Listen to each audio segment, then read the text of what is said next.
নাহমাদুহু ওয়া নুসাল্লি আলা রাসূলিহিল কারীম, আম্মা বা'দ।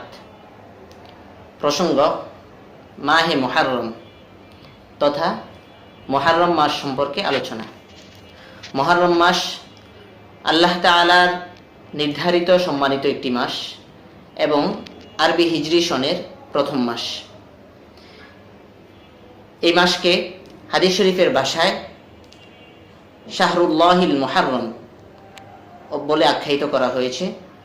আল্লাহ তাআলা বছরের যে কয়েকটি মাসকে মহামান্বিত করেছেন, সম্মানিত করেছেন, মুহররম মাস ওই সমস্ত মাসগুলোর মধ্যে অন্যতম একটি মাস। কালামে হাকিমের মধ্যে আল্লাহ তাআলা ইরশাদ করেন, ইন্না ইদ্দাতাশ শুহুরি ইনদাল্লাহি 12 শাহরান ফি কিতাবিল্লাহি ইয়াওমা খালাকাস সামাওয়াতি ওয়াল আরদ মিনহা আরবাআতুন হুরুম যালিকাদ দীনুল কাইয়্যিম ফালা তাযলিমু ফীহিন্না আনফুসাকুম। সূরা তাওবা আয়াত নং 36। আয়াতের অর্থ, আসমান জমিন যেদিন আল্লাহ তাআলা সৃষ্টি করেছেন সেদিন থেকে আল্লাহ তাআলার নিকট আল্লাহ তাআলার বিধান মতে মাসসমূহের গণনা হচ্ছে 12টি মাস। এর মধ্য থেকে 4টি মাস আল্লাহ তাআলার নিকট মহামান্বিত, সম্মানিত। এটাই হচ্ছে সহজ সরল দিনের দাবি। সুতরাং তোমরা এই দিনগুলোতে নিজেদের উপর অত্যাচার করো না। এখন এই সম্মানিত মাস কোন কোনটি, সম্মানিত মাস কয়টি, কি কি, এ বিষয়ে রাসূলুল্লাহ সাল্লাল্লাহু আলাইহি ওয়াসাল্লাম হাদিস শরীফের মধ্যে বলেন,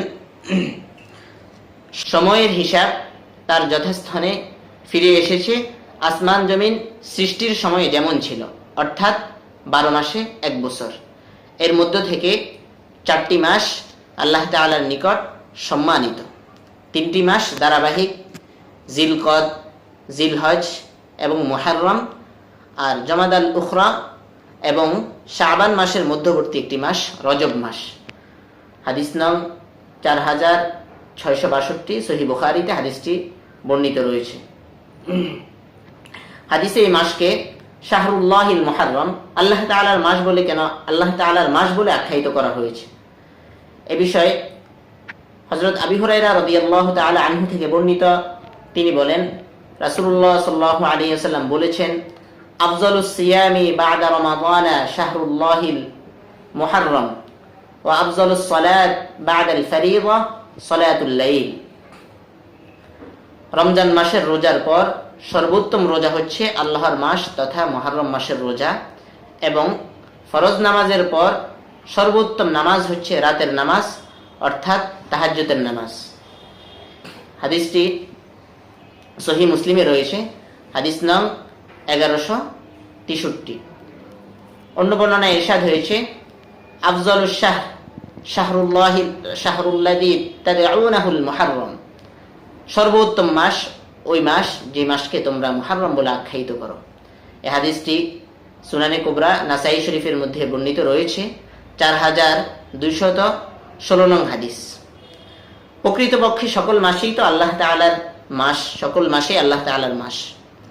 তা সত্ত্বেও মুহররম মাসকে আল্লাহ তাআলার মাস বলে আখ্যায়িত বলার বিশেষ একটি তাৎপর্য রয়েছে।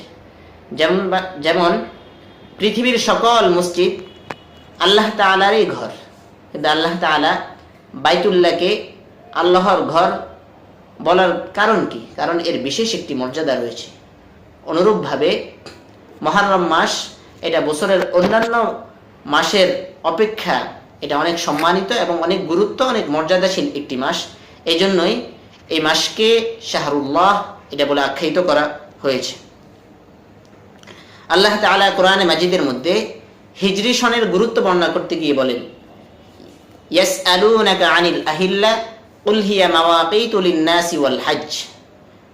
সূরা বাকারা আয়াত নং 189। হে নবী, মানুষ আপনাকে নতুন চাঁদ সম্পর্কে জিজ্ঞাসা করবে, তখন আপনি মানুষকে বলবেন, চাঁদ হচ্ছে মানুষের কাজকর্মের হিসাব এবং হজের সময়ের হিসাবের জন্য, হজের সময়ের জন্য। মুসলমানদের বহু দিনই বিষয়, বিশেষ করে হজের মতো মহামান্বিত আমল, এর হিসাব নিকাশ চন্দ্র মাসের উপর নির্ভরশীল। আরবি মাস বছরকে ঘিরে ইসলামের বহু বিধান আবর্তিত হয়, আর মুহররম মাস হচ্ছে আরবি হিজরি সনের প্রথম মাস। তাই এর মধ্যেও রয়েছে সুন্দর সুন্দর কিছু আমল, সুন্দর সুন্দর কিছু বিধিবিধান। তাই আমরা বা প্রত্যেকটি মুসলমানের কর্তব্য আরবি মাসের হিসাব জেনে রাখা এবং আরবি মাসের শুরু শেষের হিসাবগুলো সঠিকভাবে গণনা করা।